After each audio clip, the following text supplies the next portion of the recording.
Então, gente, eu quero falar com você sobre um legado de adoração.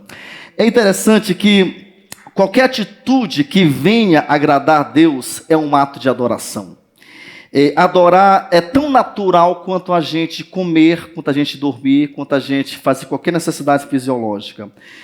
Quando a gente não consegue adorar a Deus, nós sempre vamos criar um substituto para Deus. E muitas vezes somos nós mesmos. Já viu aquela pessoa que se auto-endeusa? Ela acha que ela é o máximo, eu sou o máximo, eu sou muito sábio, eu sou muito inteligente, eu tenho muito dinheiro, eu sou muito famoso, eu tenho 1 milhão de seguidores. Cara, eu vivo para mim mesmo. Uma vez eu entrevistaram um jogador de futebol, você vai ser o melhor do mundo? Ele falou assim, eu vou ser o melhor, o primeiro, o segundo, o terceiro. Quer dizer, muitas vezes as pessoas se endeusam, isso é o quê? Isso é adoração. É interessante que a razão pela qual Deus nos fez, gente, é para que nós pudéssemos adorá-lo. Quando a gente vai para João capítulo 4, versículo 23, ele vai falar o seguinte: vem o tempo e já chegou, é que os verdadeiros adoradores adorarão o Pai em espírito e em verdade. Ele vai continuar. E são estes que o Pai procura para seus adoradores. Então observe, esse contexto aqui é o encontro de Jesus com aquela mulher samaritana. Então é interessante que o próprio Jesus falando, olha, o próprio Deus está à procura de adoradores. Agora a gente vai estar vendo aqui hoje que a adoração muitas vezes é muito mais do que aquilo que a gente pensa que é. Nós temos um conceito talvez muito ínfimo do que seja adoração. Você precisa nessa noite ampliar a sua compreensão sobre o que é adorar.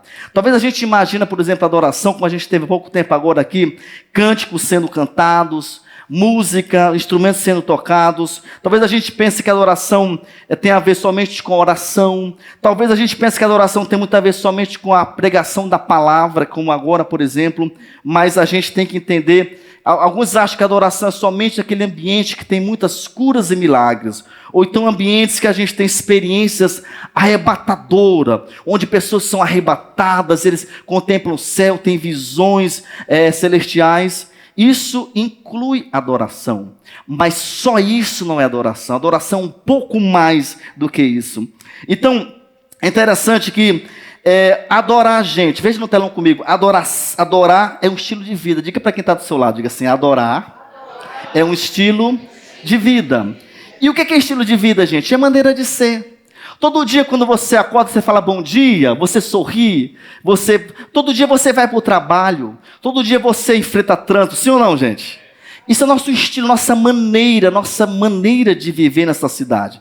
Então, adorar não deve ser somente aqui no domingo. Adorar deve ser um estilo de vida. Hoje à noite, na minha casa sozinho, eu tenho que adorar a Deus. Amanhã de madrugada ou quando amanhecer o dia, eu tenho que adorar, porque adorar tem a ver com estilo, com a maneira de eu ser. Então, eu quero, ainda aqui na introdução, falar para você que a adoração é muito mais do que música. Tá? Então, porque muitas vezes a gente pensa, adoração, vamos adorar, geralmente os ministros de louvores falam, aquilo é adoração, sim, mas aquilo é parte de um pacote maior do que adoração. Por exemplo, se eu só associar música, eu estou limitando o conceito geral. Nós temos que entender que todos os momentos de uma igreja é um ato de adoração. Por exemplo, quem está lá embaixo recebendo nós, quando nós chegamos com aquelas placas lindas, dando um sorriso. Alguém recebeu um abraço hoje lá embaixo? Aquilo ali é um ato de adoração. Eu tive a alegria de ficar com o Noah. O Noah é um grande homem de Deus, viu, Rubem, Ana? Parabéns. Eu estava aqui agora orando com o Noah, adorando. Eu estava dizendo, Deus, eu estou te adorando porque estou segurando o Noah. Isso é adoração. Adoração, gente, é, por exemplo, muitas vezes oração, leitura da palavra, cânticos. A adoração é declaração de fé. Por isso que na igreja a gente fala assim, diga isso, diga aquilo. Isso é um ato de adoração. Adoração também pode ser, por exemplo, o silêncio. Quantas vezes nós estamos com um dia tão agitado, a gente fala assim, poxa, silêncio, a sós com Deus. Isso é um ato de adoração. Adoração pode ser, por exemplo, a gente olhar para a natureza, olhar para a praia e ver, meu Deus, qual é o sujeito que consegue criar água? A gente consegue dessalinizar, a gente consegue cavar poços, mas criar água, quem que cria água? A gente consegue tratar água, tem grandes indústrias de água. É você olhar para a natureza e você perceber o quanto Deus é grande. É muitas vezes você manter-se quieto, é você ouvir uma pregação como essa. Adorar muitas vezes é você tomar notas na pregação. Poxa, eu estou tão concentrado, estou tão faminto, que eu quero tomar notas. Isso é um ato de adoração. Adoração pode ser ofertar, como a gente fez agora. Adoração pode ser amar o próximo. Gente, e amar alguém, olha, às vezes é fácil amar, não é verdade? Mas muitas vezes é difícil. Porque a Bíblia diz que a gente tem que amar o nosso inimigo. Tem que amar quem nos persegue. Tem que amar quem fala mal de nós, quem aponta o dedo, quem critica.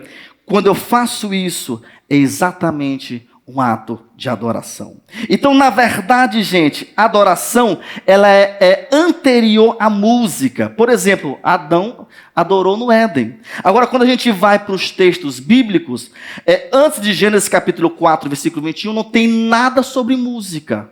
Somente em Gênesis 4, 21 vai falar sobre um cara chamado Jubal. Diga assim comigo, Jubal. Jubal é um grande musicista. Então, de lá para cá que começou a ser registrado em textos bíblicos sobre música. Mas não quer dizer que não adoraram antes do aparecimento de Jubal. Antes disso, com certeza, Adão adorava a Deus, Eva adorava a Deus. Então, você observa como é muito importante a adoração. Então, a adoração, gente, não tem relação com estilo. Por exemplo, não tem relação com o volume do andamento da música, com o ritmo. Aliás, Deus criou todos os ritmos. Existem alguns evangélicos que têm um certo preconceito com o ritmo. O ritmo fulano de tal é do diabo. Não vamos entregar o diabo que Deus deu. Foi Deus que fez o ritmo. Então, todos os ritmos são de Deus. A gente vai estar vendo sobre isso um pouquinho melhor aqui. Então, se eu não gosto de um ritmo, não é que é pecado aquilo ali. Aquilo tem muito a ver com o meu estilo de vida, com o meu estilo de musical, com a minha arte, com aquilo que eu entendo como uma música boa. Agora, interessante que não existe música cristã, apenas letra cristã. Por quê? Porque se a gente pega um instrumento, nós temos aqui um produtor, se pegar um instrumento, se não tiver uma letra, tudo que a gente tocar é música, não é isso, Cleófas? É arte. Mas quando a gente começa a dedilhar uma canção que está em cima de uma letra, isso vira uma música. Então aí a gente tem que entender o seguinte, que o X da questão é a letra daquilo que eu enalteço, que tem a ver com a minha cristandade, com o meu amor, com a minha adoração a Deus. Então, um outro ponto, antes da gente entrar na mensagem, só como introdução ainda, adoração não é para o nosso benefício. Por exemplo, eu vou à igreja e a gente fala assim, poxa, hoje eu não consegui adorar. Nós temos alguns irmãos que eu quero só frisar aqui, que eles ficam lá embaixo, recebendo vocês. Alguns ficam no louvor, não é isso, Andinho? Levanta a mão, Andinho. Andinho ajuda a organizar isso todo domingo, né, Andinho? E alguns ficam lá no louvor todo, olhando os seus carros, recebendo as pessoas. Outros, esse sobe, o outro desce na palavra. Aquilo lá é um ato de adoração. É um ato de serviço, é um ato de entrega. Então, o que é errado? Alguém que ficou lá embaixo, por exemplo, subia e fala assim, hoje eu perdi a adoração da igreja. Não, você estava adorando lá. Você só não participou do momento dos cânticos. Você estava lá adorando a Deus com o seu serviço, que está me entendendo. Diga amém, Jesus. Então, olha só. Jesus chega e fala o seguinte, em Mateus capítulo 15, versículo 8. Ele diz, este povo me honra com os lábios, mas o seu coração está longe de mim. Gente, essa aqui é uma declaração forte.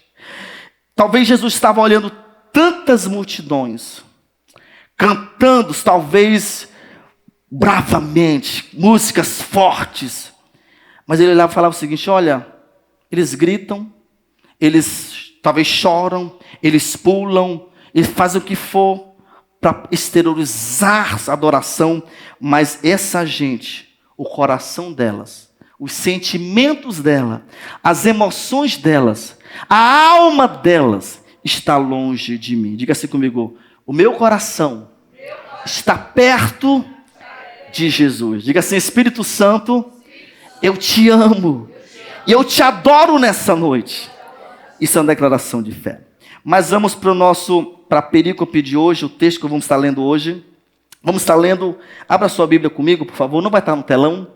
Vamos estar lendo hoje Marcos capítulo 14. Vamos ler do versículo 3 a o 9 hoje, 3 ao 9, ok? Esse mesmo texto, se você quiser notar, lembra que adoração pode ser notas também. Se você quiser notar, esse mesmo assunto está em Mateus capítulo 26, dos versículos 6 a 13, o mesmo assunto. E também você vai encontrar em João capítulo 12, dos versículos 1 ao 8, ok? São 3 livros, 3 evangelistas falando desse mesmo assunto. E eu escolhi o livro de Marcos para a gente poder usar como texto base de hoje. Vamos ao texto então? Marcos capítulo 3, Marcos 14, versículo 3, melhor dizendo. Marcos 14, 3. Diz assim: estando ele em Betânia, reclinado à mesa em casa de Simão, o leproso, veio uma mulher trazendo um vaso de alabastro com preciosíssimo perfume de nardo puro. E quebrando o alabastro, derramou bálsamo sobre o que, gente? A cabeça de Jesus. Eu vou ler aos poucos. Interessante que Betânia, queridos, era uma cidade que distava de 3 a 4 quilômetros de Jerusalém. E a Bíblia fala aqui que Jesus ele entrou em Betânia e reclinado à mesa, não é isso? Em casa de Simão. Interessante essa expressão reclinado. Naqueles tempos as pessoas não ficavam como nós sentamos hoje à mesa. Nós não sentamos nós sentamos ok? Então a gente tem hoje uma mesa, nós temos cadeiras, a gente senta à mesa, todo mundo sentadinho, não é isso? A gente educa os nossos filhos, olha, coma sentado, eu faço isso com meu filho, coma sentado, não suja muito. Mas naquele tempo não, eles sentavam ao chão, e aí eles tinham como se fossem sofás, ou então puffs, eles colocavam assim de lado e colocavam o cotovelo esquerdo para poder se apoiar. Então era muito comum esse tipo de maneira de se alimentar naquele tempo. Então eles estavam reclinados lá. Mas aqui o texto fala que eles estavam na casa de Simão leproso. Quem era Simão? Era um ex-leproso. A gente entende plenamente que esse homem aqui, em algum momento, ele foi curado por Jesus. Ele foi curado e agora ele passa a ser o que? Discípulo de Jesus. Ele passa agora a receber Jesus em sua casa, com toda a comitiva de pelo menos 12 homens, muita comida, muita bebida, muita alegria. Então, agora, uma vez que Simão foi curado, ele adorava Jesus, abrindo a sua casa. Deixa eu abrir um parênteses aqui. Todos nós que temos um life group em casa, recebemos toda quarta-feira na minha casa, eu e a Andresa. A pastora Angélica recebe na quinta, o Andinho recebe no sábado, enfim, tanta gente. Marcel recebe na quinta, na quarta, né, Marcel? Quinta, né? Tanta gente recebe aqui. Uma vez que você recebe Jesus e o discípulo dele na sua casa, saiba de uma coisa: isso é um ato de adoração. Amém, queridos? Então vamos continuar aqui. Então veio a ele uma mulher trazendo um vaso de alabastro preciosíssimo. Interessante que esta mulher, eu não vou ler aqui agora, mas em João capítulo 12, versículo 3, vai dizer que esta mulher era Maria, irmã de Marta, irmã de Lázaro. Então Maria, que já era uma discípula de Jesus, ela chega e ela traz um vaso de alabastro. Só para você entender, alabastro era uma pedra de mármore, que era branca, ou então muitas vezes era translúcida, e essa pedra, ela era encontrada em regiões calcárias, em cavernas e perto de nascentes.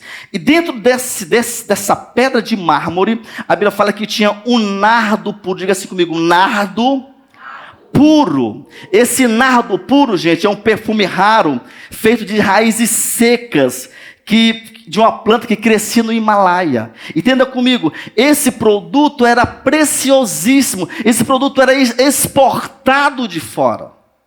Melhor dizendo, exportado e importado, trouxe para dentro. Então, ela pegou esse produto, que era caríssimo, raríssimo, preciosíssimo, e ela derramou aos pés de Jesus. A expressão no grego para puro é pisticos, que indica o quê? Genuíno, que não há imitação ou adulteração. É algo que é puro, que não é de primeira linha, não é réplica de primeira linha. É puro, é algo original. Olha só. Então ela chega e a Bíblia diz que ela quebra o vaso. Diga assim comigo, quebra o vaso. Isso aqui é muito forte, porque, gente, esse vaso estava selado. Só para você entender um pouquinho, aqui já vai o primeiro ponto da mensagem de hoje, fica muito claro que toda contribuição financeira é um ato de adoração.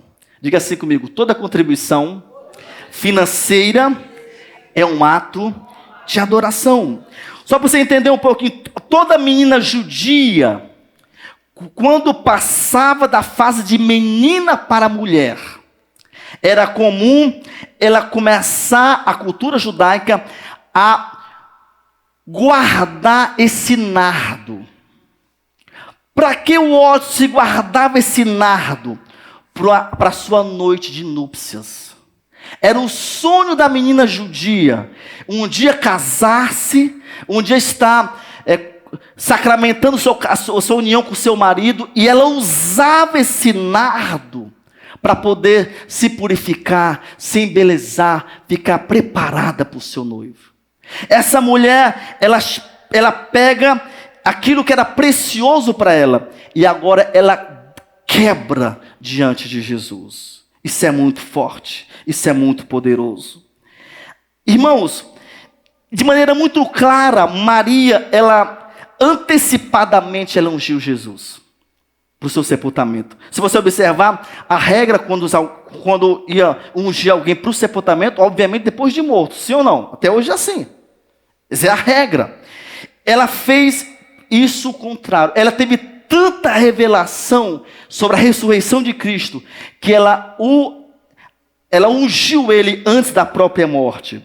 Isso aqui é muito forte. Por exemplo, quem fez isso depois da morte, você conhece a história, que é José de Arimateia, um dos discípulos de Jesus, um dos homens importantes naquele tempo. Só para você entender um pouquinho, abrindo parênteses, Arimateia era a cidade de José. Então, se você é de João Pessoa, como se fosse o Cleófas de João Pessoa. Não é isso? Então, Arimateia era a cidade. Então, José é um homem rico. A tradição vai dizer que José, por exemplo, ele trabalhava com importação com navios. Então, ele era um homem poderoso. Depois que Jesus morre, a Bíblia vai relatar que ele pede autorização para poder embalsamar o corpo de Cristo. Ele fez o que era lógico na sociedade. Maria fez antes profeticamente, preparando Jesus para a sua morte. Agora, interessante, vamos ler o versículo 4 aqui agora. Vamos voltar para a Bíblia. Hoje é uma mensagem expositiva. Indignaram-se alguns entre si e diziam: para que esse desperdício de bálsamo? Porque esse perfume poderia ser vendido por mais de 300 denários e dado aos pobres. E murmuravam com ela. Eu acho interessante, eu não vou ler também aqui, mas quando a gente vê João capítulo 12, versículo 4, João, o evangelista, vai dizer o seguinte: Judas criticou ela. Marcos vai dizer os discípulos no plural. João vai falar o seguinte: Judas criticou, porque a Bíblia vai dizer, segundo João, que Judas era ladrão. Judas era um homem, a Bíblia diz que ele ficava responsável pelas finanças de Jesus, mas a Bíblia diz que ele roubava. Ele era tão esfaimado por money, por grana, que ele vendeu o mestre por 30 moedas de prata. O que eram 30 moedas de prata? Era exatamente o valor de um escravo. Pensa comigo, gente, um rabino famosíssimo na Cisjordânia, em Jerusalém, operava milagres, multidões de pessoas. Pensa comigo aqui agora, 5.000 pessoas no monte, uma multidão de gente, famosíssimo. O cara valia, mais moeda ou não valia, gente? Valia pelo menos 1 milhão, né? Vende por 30, porque esse homem tinha um coração preso ao dinheiro. Isso aqui é muito forte. Mas quando eu vejo, por exemplo, essa mulher, a Bíblia vai falar aqui no versículo 5, porque este perfume poderia ser vendido por mais, diga assim comigo, por mais de 300 denários. Só para você entender, um denário naquele tempo equivalia ao serviço de um homem braçal. Se eu pegar um ano, tem 365 dias, são 52 domingos. Se eu tirar os domingos, equivalia a 1 ano de trabalho de segunda a sábado. Essa mulher trabalhou 1 ano Pensa comigo, de 1º de janeiro desse ano até 31 de dezembro, só descansava o domingo. Todo dia trabalhando, 8 horas por dia, trabalhando. E agora ela chega e ela derrama isso aos pés de Cristo. Judas, segundo João, que foi o que falou, era um homem da matemática. Jesus não ia passar a administração dele para um homem que não entendia de números. Quem concorda comigo aqui? Cada macaco no seu galho, cada um na sua área. Ele entendia, ele fez logo os cálculos. Olha, 300 tá muita coisa. E aí nós temos aqui uma pseudo-verdade, aqui, uma falsa verdade. Essa grana toda poderia ajudar os pobres, os órfãos, as viúvas, as pessoas na comunidade, as pessoas no asilo. Ele tinha toda uma retórica rebuscada e sociológica interessante. Mas o coração dele era perverso. Interessante que João capítulo 3, versículo 12, versículo 3, vai dizer que nesse vaso de alabastro continha em torno de 450 gramas de bálsamo precioso, de nardo precioso. Então diga-se comigo, fica claro que toda contribuição financeira é um ato de adoração. Segundo ponto, gente, veja no telão comigo. Eu falo que é telão, é profecia direta, aqui vai ser telão, amém? Aqui não, no outro lugar. Telão maior do que isso aqui, a gente vai se ver todo mundo muito grande, amém? Então, olha só, esta mulher não se preocupou com o que os outros iam pensar dela. Gente, um adorador de verdade não está nem aí por que vão pensar dele. Aliás, tem uma músicazinha que a gente cantava em Macapá, Rubens, você lembra? Não importa o que vão pensar de mim. Quem lembra? Eu quero é Deus. Eu tocava em sol maior. É boa, né? Então, olha só, a gente cantava com intensidade, porque não importa. Então, um adorador não se importa com aquilo que vão pensar. Por que eu estou te falando isso aí? Gente, essa reunião na casa de Simão era reunião para homens. Agora eu esqueci de falar para você. Era cultural deixar a porta da sala aberta. Por quê? Porque as pessoas gostavam de passar e dar uma olhada. O que está acontecendo ali? Então a porta estava aberta. Ela chega, ela quebra um tabu societal. Ela quebra o machismo. Ela chega, ela entra pela porta, chega até o mestre e adora esse mestre. Ela não se importava com aquilo ali. Então, olha só. Se você está muito preocupado com crítica, você precisa entender que você precisa melhorar nessa área. Porque, olha só vão jogar pedra em árvore que dá fruto. Só vão criticar você se um dia você fizer uma coisa extraordinária, sim ou não? Se não fede, não cheira, ninguém mexe. Então essa mulher, ela mexeu na ferida daqueles homens. Então ela não estava preocupada com crítica. Eu me recordo também aqui agora do exemplo de Ana. 1 Samuel capítulo 1, sabe da história? Ana não tinha filhos e todo ano ela subia para adorar. E certa feita ela estava adorando, chorando, quem sabe. Ele não falava nada, só os seus lábios gesticulando. E chega o pastor lá da igreja, Eli. Fala o seguinte, critica ela, fala o seguinte, mulher, isso é hora de você estar embriagada, mulher. Vai embora, mulher, tem jeito, mulher, vai cuidar da tua família. Exorta, critica ela. E ela fala assim, meu Senhor, eu sou uma mulher amargurada de espírito. E eu não estou embriagada, eu estou aqui buscando o meu milagre. E você sabe da história que a Bíblia fala que o profeta Eli, eu penso que ele pede desculpa, perdão, eu acho que eu interpretei errado. E ele libera uma palavra profética. Você pode subir para sua casa, que daqui 1 ano, você vai voltar com esse menino nos braços. Quem é esse menino? Samuel. Então, queridos, se a pessoa se não tivesse preocupada, todo mundo foi embora da igreja e agora só eu aqui, não estou preocupado. Eu estou adorando porque eu preciso dele. Eu estou adorando porque eu preciso de milagres. Eu estou adorando porque eu preciso estar próximo dele para ter força. Esse era o coração de Ana. Terceiro ponto, rendição a Deus foi um ato de boa ação. Veja comigo o versículo 3. Vamos continuar lendo aqui. Depois que Judas dá todo o seu discurso financeiro, dinheiro, dava de construir prédios, dava de construir creches, não sei o quê. Jesus fala o seguinte, opa, agora eu vou falar. Ele fala no versículo 6. Mas Jesus disse, deixai-a. Por que você molesta a mulher? Por que você repreende a mulher, hein, Judas? Por que você está incomodado, hein? Deixa ela. Ela praticou boa ação comigo. Diga-se comigo, adoração sempre é uma boa ação. Queridos, aquilo que os homens reprovavam, Jesus aprovou. Então sabe qual é o problema nosso? Muitas vezes eu estou preocupado com aquilo que os homens acham sobre mim. Qual é a avaliação do fulano de tal? O que vão pensar? E às vezes eu fico preocupado com os homens, esqueço que o meu compromisso, sobretudo, é com o Senhor. Então não fique preso à opinião alheia. Às vezes, gente, é preciso a gente tapar os ouvidos para os críticos de plantão. E a gente continuar fazendo o que Deus mandou fazer. Eu quero falar algo para você. Tem uma historinha interessante. Estou falando sobre tapar os ouvidos. Diz que certo dia, em um formigueiro, houve uma competição entre as formigas. O objetivo era quem chegasse primeiro no topo da árvore.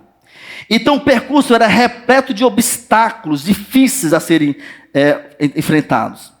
Então havia alguns predadores e a multidão que acompanhava a competição, a cada um dizia o seguinte, olha, você não vai conseguir não, formiguinha, desce, você é muito fraca, você não consegue, você é incapaz, você não tem força suficiente, é muito alto. Outros falavam, cai, cai, cai, cai, cai. E todas as formiguinhas que tentavam subir, em algum momento daquela árvore, elas caíam. Mas tinha uma que intrigou o formigueiro. Ela subia e a crítica, cai, cai, cai, não dá certo, você é fraca, não vai conseguir, está muito longe. E ela subia, subia, subia, subia, até que chegou lá. Todo formigueiro ficou sem entender aquilo ali. E a pergunta é, como que ela conseguiu? E depois ela desceu e conversava com ela e ela ficava assim perplexa. Só olhava. Até que disse que tinha um formigo que conhecia a formiguinha e falou o seguinte, olha, ela é surda. Então muitas vezes a gente tem que ser surdo para os críticos. Se Ana fosse ouvir o pastor Eli, se Maria fosse ouvir todas as críticas dos discípulos e também as críticas de Simão, ela não teria entrado naquela sala para fazer o que ela fez. Então diga assim comigo, eu não estou preocupado com crítica. Estou nem aí. Gente, adoração consiste exatamente em oferecer-se a Deus. O ato de rendição pessoal é conhecido de muitas formas. Por exemplo, nós podemos nos render a Deus através da consagração. Aliás, quem está jejuando aqui de domingo para cá? Levanta a mão, quem está jejuando? Olha só, para você que não sabe, nós estamos diante de um jejum de 21 dias. Vai até dia 10 de fevereiro. Pelo menos uma refeição. Então, isso é um ato de adoração. Meu corpo pede alimento físico. Eu entrego a Bíblia. Ele pede novela. Crente, não pode assistir isso, né? Eu entrego o quê? Adoração. Ele pede que eu fique... Sou fissurado das coisas do mundo. E eu entrego o quê? Meu TSD, meu tempo a sós com Deus. Isso é adoração. Agora, o que impede muitas vezes a gente adorar de maneira extravagante, gente? É o orgulho. Eu acho interessante o que A.W. Tozer falou, veja no telão comigo, ele disse que o motivo pelo qual muitos ainda estão angustiados, buscando e progredindo lentamente, é que ainda não chegaram ao fim de si mesmos. Nós ainda tentamos de alguma forma comandar e meter o betelho no trabalho de Deus dentro de nós. Nós queremos falar o seguinte, Deus, deixa que eu dou conta. Deixa comigo, Jesus, eu consigo. Isso é o que? Isso é orgulho. Então, quando eu tenho um coração orgulhoso, é uma clara demonstração que eu não sou um adorador de verdade. C.S. Lewis falou que quanto mais deixamos que Deus assuma o controle sobre nós, mais autêntico nos tornamos. Pois Ele quem nos fez, Ele continua, Ele inventou todas as diferentes tipos de pessoas que nós e eu e você tensionávamos ser, e quando me viro para Cristo, ele fala, eu me rendo à sua personalidade, que pela primeira vez começo a ter a minha própria e real personalidade sendo transformada. Então isso é o que, gente? Isso é adoração. Eu sair do centro e eu colocar Jesus no centro da minha vida. Agora a rendição ela se manifesta, por exemplo, também de maneira clara, por exemplo, em obediência à palavra de Deus e confiança. Por que obediência e confiança? Lembra a história de Josué? O que Deus falou? Josué, não levanta nenhuma arma. Josué só me adora. 7 dias, um dia, anda, declarando fé, orando, adorando, clamando, exercendo a fé.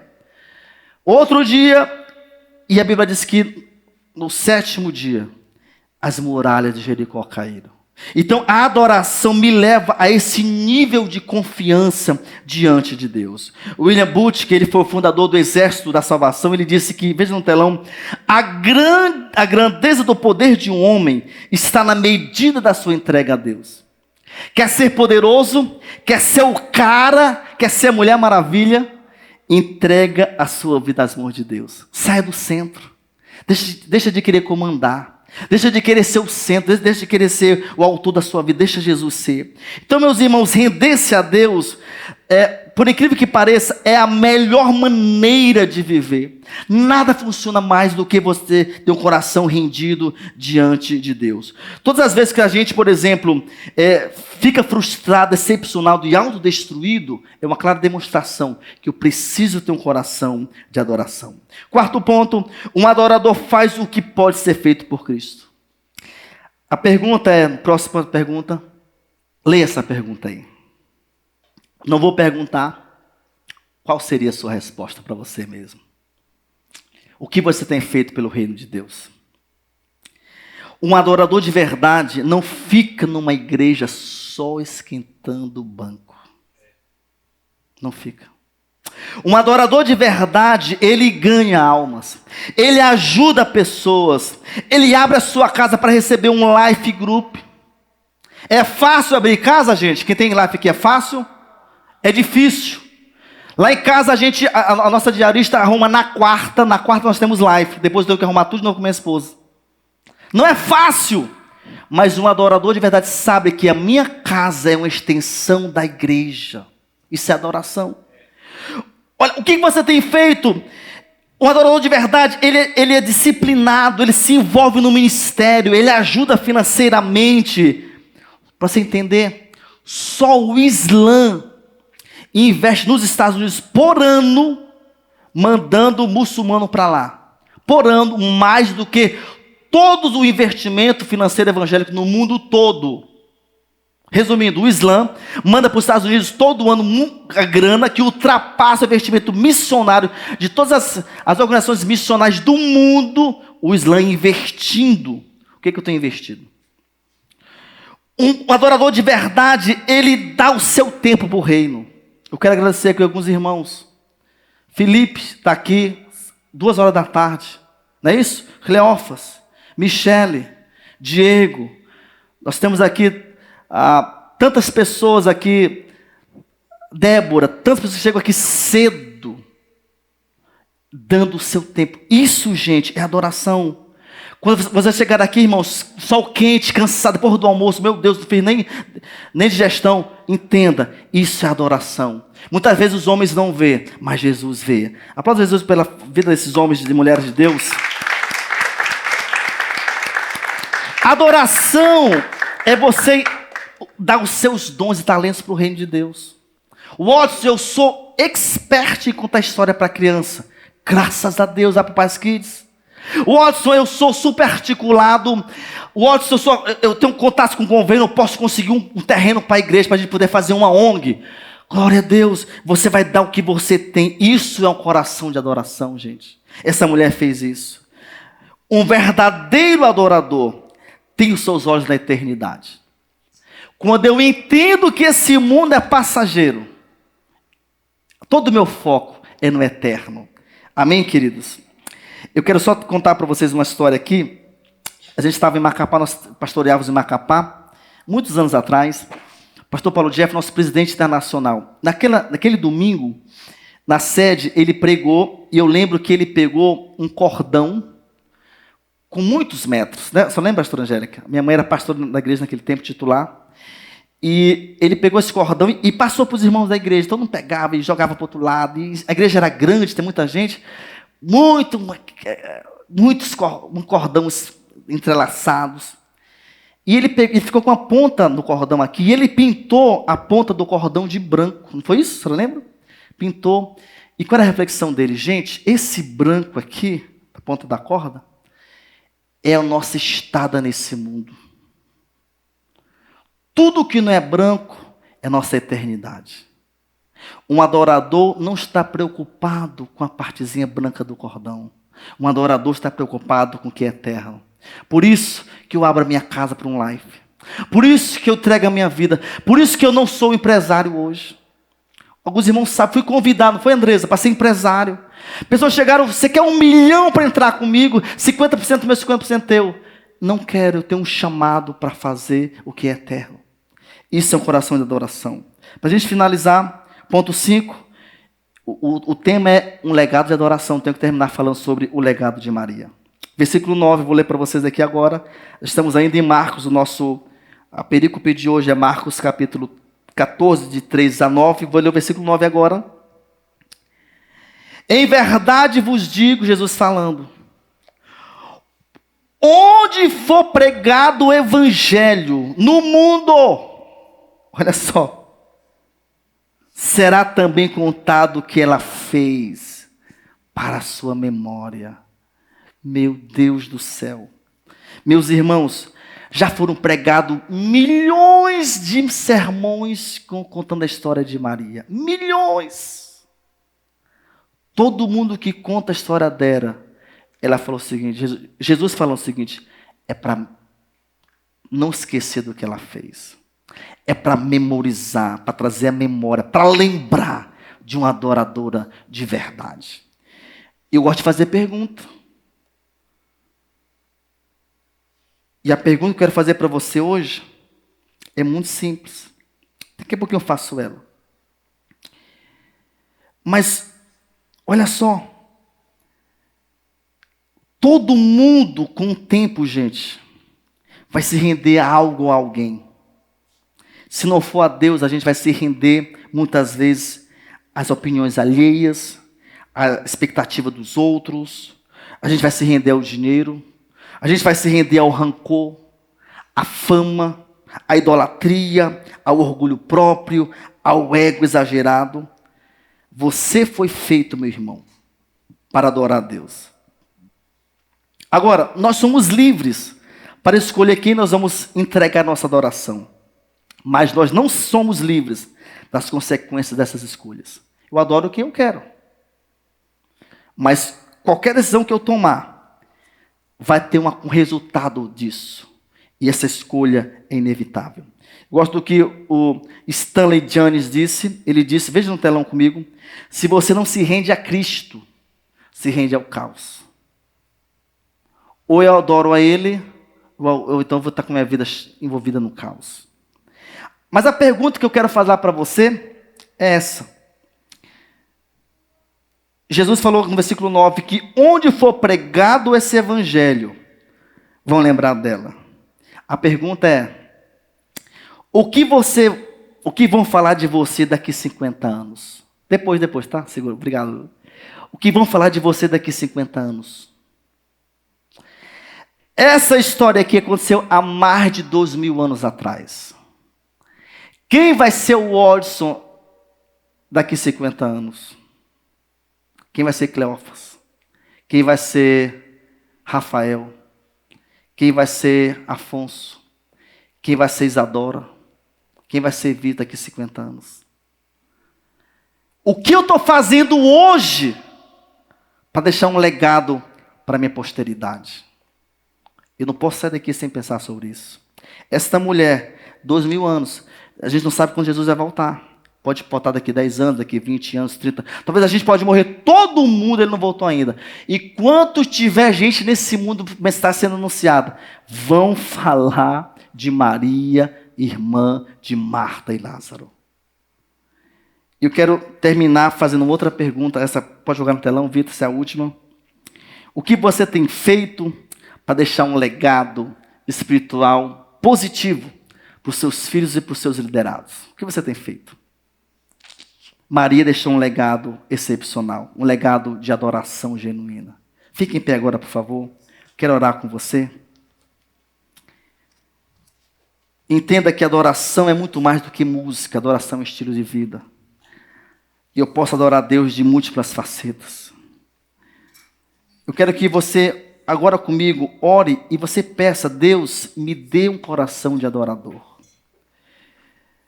Me dê um coração, Pai, voltado para Ti. Que o Senhor possa, eu quero que você peça que você seja aquela pessoa de João 4, 23. Onde fala que, mas vem a hora e já chegou. É hoje, 28 de janeiro de 2024. Já chegou a hora em que os verdadeiros adoradores o adorarão em espírito e em verdade. E são estes que o Pai o procura para ser seus adoradores. Sabe, queridos, o Espírito Santo tem procurado você. Tem procurado você. E sabe, muitos de nós talvez temos fugido dele. Muitos de nós não temos dado uma resposta positiva ao convite dele. Sabe, o seu trabalho é um local de adoração. Você que é dona de casa, a sua cozinha é um local de adoração. Quando você está no trânsito, irmão, você está no trânsito pelo amor de Deus. O trânsito é um lugar de adoração, não de briga, não de confusão. Não de gritaria, não de desespero, de bate-boca, de falta de educação. Não, é um local de adoração. Nós temos que entender que onde nós estamos é um local de adoração. Quando a gente vai para os patriarcas, Abraão, Isaque e Jacó, nós vemos que eles constantemente levantavam um altar de adoração, em memorial, em rendição, em quebrantamento. Quando você está arrumando as cadeiras do seu life, eu faço isso toda semana, eu que faço lá em casa. Não porque minha esposa não quer, porque eu quero fazer. Toda vez que eu estou arrumando lá as cadeiras para o life, que eu estou limpando as cadeiras, passando pano molhado, eu sei que eu estou adorando Jesus. Toda vez que você dá o seu tempo para poder ouvir alguém abrir o seu coração que está passando por problemas, por tristeza, por pecado, você está ouvindo aquela pessoa, aquilo é um ato de adoração. Que Deus levante nessa igreja adoradores de verdade.